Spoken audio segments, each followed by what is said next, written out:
ಇನ್ನು ಕಡೆಯ ರಾಶಿ ಆಗಿರ್ತಕ್ಕಂಥ ಮೀನರಾಶಿಯವರಿಗೆ 2025ರ ರಾಹು ಕೇತುಗಳ ಸಂಚಾರದ ಫಲಾಫಲ ನೋಡೋಕೆ ಹೋದಾಗ ಪೂರ್ವಭಾದ್ರ ಉತ್ತರಾಭಾದ್ರ ರೇವತಿ ನಕ್ಷತ್ರದವರು ಈ ರಾಶಿಗೆ ಒಳಪಡ್ತಾರೆ. ಈ ರಾಶಿಯವರಿಗೆ ರಾಹು ತಟಸ್ಥ, ಯಾಕೆಂದರೆ ಗುರುವಿನ ಮನೆ ಆಗಿರೋದ್ರಿಂದ ರಾಹು ತಟಸ್ಥ, ಶನಿ ಬೇರೆ ಅಲ್ಲೇ ಇರ್ತಾನೆ. ಇದನ್ನೆಲ್ಲವನ್ನು ಗಮನಿಸಿ ಇನ್ನು ಕೇತು ಬಂದು ಸ್ನೇಹಿತ ಈ ಮನೆಗೆ.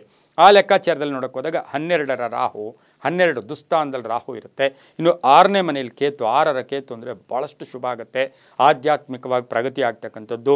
ಹಾಗೆ ದುಸ್ಥಾನದಲ್ಲಿರ್ತಕ್ಕಂಥ ರಾಹುವಿನಿಂದ ನಿಮ್ಮಲ್ಲಿ ಹಳೇ ವೆಹಿಕಲ್ಸು, ತುಂಬ ವೆಹಿಕಲ್ಸ್ ಹಳೇವಿದ್ದರೆ ಅದನ್ನು ಯೂಸ್ ಮಾಡ್ತಾ ಇಲ್ಲ ಅಂದರೆ ತಕ್ಷಣ ಸೇಲ್ ಮಾಡಿಬಿಡಿ, ಇಲ್ಲ ಸ್ಕ್ರಾಪ್ಗೆ ಹಾಕ್ಬಿಡಿ, ಅವನ್ನ ಇಟ್ಕೊಳ್ಳೋಕೆ ಹೋಗ್ಬೇಡಿ. ಹಳೆ ವೆಹಿಕಲ್ಸು ಮತ್ತು ಹಾವಿನ ವಿಷಯದಲ್ಲಿ ಜಾಗೃತಿಯಾಗಿರಿ. ಸ್ವಲ್ಪ ವಿಷ, ಯಾಕೆಂದರೆ ರಾಹು ಅಂದರೆ ನಮಗೆ ಗೊತ್ತು ಹಾವಿನ ತಲೆ ಆಗಿರುತ್ತೆ, ಕೇತು ಅಂದರೆ ಹಾವಿನ ದೇಹ ಕೂಡ ಆಗಿರೋದ್ರಿಂದ ಹಾವಿನ ಅಂದರೆ ವಿಷದ ಪದಾರ್ಥಗಳ ವಿಚಾರದಲ್ಲಿ ಹುಷಾರಾಗಿರಬೇಕು. ವಿದೇಶ ವಿಷಯಗಳಿಗೆ ಹೋದಾಗ ಆಹಾರದಲ್ಲಿ ಸ್ವಲ್ಪ ಜಾಗೃತಿಯಾಗಿರಬೇಕು. ಅಂತಾರಾಷ್ಟ್ರೀಯ ಬಾಂಧವ್ಯಗಳು ಏರ್ಪಡುತ್ತೆ, ಪ್ರಯಾಣ ಯೋಗ ಚೆನ್ನಾಗಿದೆ, ಹೊಸ ವ್ಯಾಪಾರಕ್ಕೆ ಪ್ರಯತ್ನ ಪಡ್ತೀರಾ, ಉನ್ನತ ವ್ಯಾಸಂಗಕ್ಕಾಗಿ ಒಳ್ಳೆಯದಾಗ್ತಕ್ಕಂಥದ್ದು, ಕೆಲಸ ಕಾರ್ಯಗಳ ಜಯ ಆಗ್ತಕ್ಕಂಥದ್ದು. ತುಂಬ ಹಿತಶತ್ರುಗಳು ಕೂಡ ಈ ಸಮಯದಲ್ಲಿ ರಾಹುವಿನಿಂದ ಇರುತ್ತೆ. ಹಾಗೆ ಮನೆ ಕಟ್ಕೊಳ್ಳೋ ಯೋಗ, ಸೈಟ್ ತಗೊಳ್ತಕ್ಕಂಥ ಯೋಗ ಕೂಡ ಈ ಒಂದು ಮೀನರಾಶಿಯವರಿಗಿರುತ್ತೆ.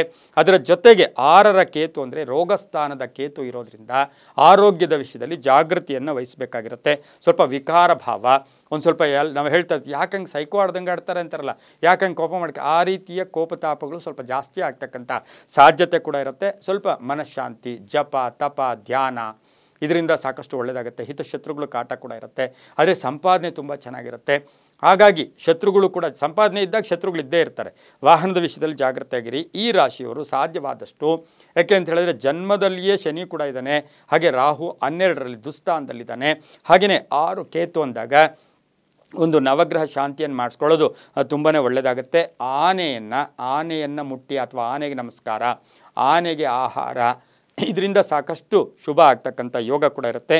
ಆದರೆ ಈ ಒಂದು ರಾಶಿಯವರು ನಾಗರಕಲ್ಲಿಗೆ ಸಾಧ್ಯವಾದಷ್ಟು 3 ಶನಿವಾರ ನಾಗರಕಲ್ಲಿಗೆ ಅಭಿಷೇಕ ಮಾಡಿಸೋದ್ರಿಂದ ಸಾಕಷ್ಟು ಶುಭ ಆಗ್ತಕ್ಕಂಥದ್ದು. ಪಾದ ಪ್ರದಕ್ಷಿಣೆ ನಾಗರಕಲ್ಲಿಗೆ ಮಾಡಿ, ಪಾದ ಪ್ರದಕ್ಷಿಣೆ ಮಾಡ್ಕೊಳ್ಳಿ.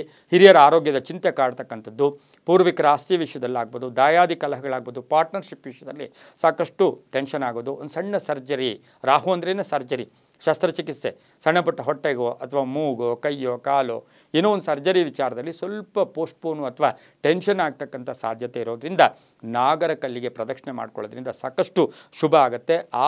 ಆನೆಯ ದರ್ಶನ ಅಥವಾ ಮನೆಯಲ್ಲಿ ಒಂದು ಆನೆ ಫೋಟೋನೇ ಇಟ್ಕೊಂಬಿಡಿ ಅಥವಾ ಆನೆಯ ವಿಗ್ರಹ ಇಟ್ಕೊಳ್ಳಿ, ಪ್ರತಿನಿತ್ಯ ನೋಡೋದ್ರಿಂದ ಸಾಕಷ್ಟು ಶುಭ ಕೂಡ ಆಗುತ್ತೆ.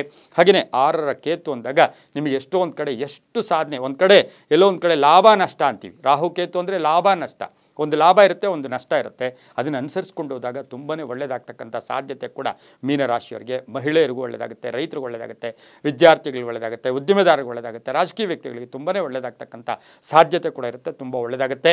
ಇದಾಗಿತ್ತು 2025ರ ರಾಹುಕೇತು ಸಂಚಾರದ ಫಲಾಫಲ, ದ್ವಾದಶ ರಾಶಿಗಳ ಫಲಾಫಲ ಕೂಡ ಆಗಿರುತ್ತೆ. ಸರ್ವೇ ಜನ ಸುಖಿನೋ ಭವಂತು, ಸಮಸ್ತ ಸನ್ಮಂಗಳಾನಿ ಭವಂತು.